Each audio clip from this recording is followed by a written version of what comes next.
So recently, two of my friends, Karen and Sykes, invited me over to have some cheeseburgers. I'd be an idiot to pass up cheeseburgers with friends, but being a friend, I should bring something. So what's a good side for burgers? I thought potato chips would be pretty good. I've actually never made them before. I looked them up, found a recipe on allrecipes.com, uploaded by someone named Jessica. It's literally 3 simple ingredients and a microwave. That's all you need. Now I thought microwaving's a little odd, maybe compared to an oven, but the reviews are really good. So let's try them, see how good they are.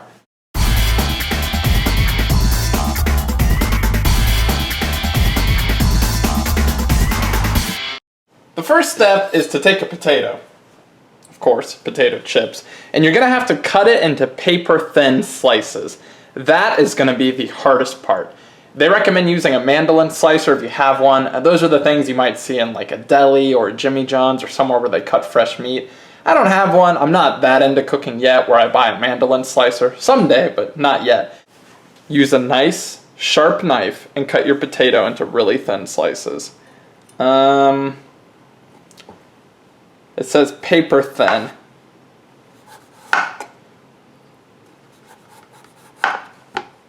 Okay.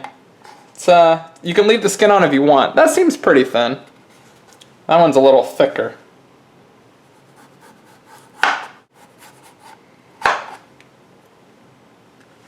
That's a little easier than I thought.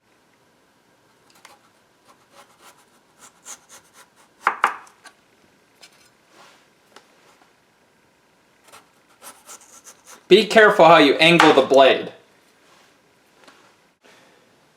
Alright, so 1 potato's worth really just gives you enough for like 1 or 2 people. Since there'll be at least 4 of us there, I'm going to cut up a second potato.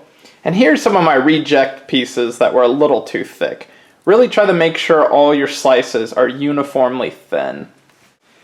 Now get a produce bag or some sort of plastic bag, and then you're going to need to put 1 tablespoon of vegetable oil into it.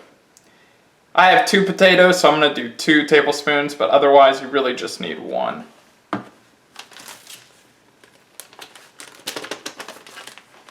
Okay, so there's my first tablespoon, and that will be your only one, unless you're doing multiple potatoes. Then you need to put all your slices in. I'm going to just use my hands to do this.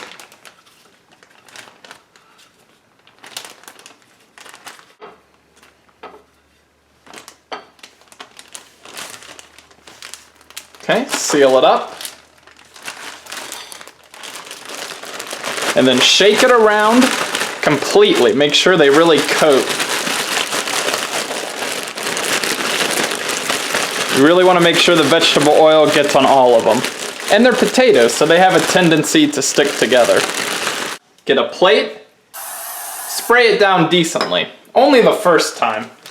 After we keep microwaving the chips, you won't have to spray them down anymore. But now, arrange your potato slices, your soon-to-be chips, on the plate in a single layer. Make sure they don't really touch very much or overlap. This part's probably going to be a little tedious. Now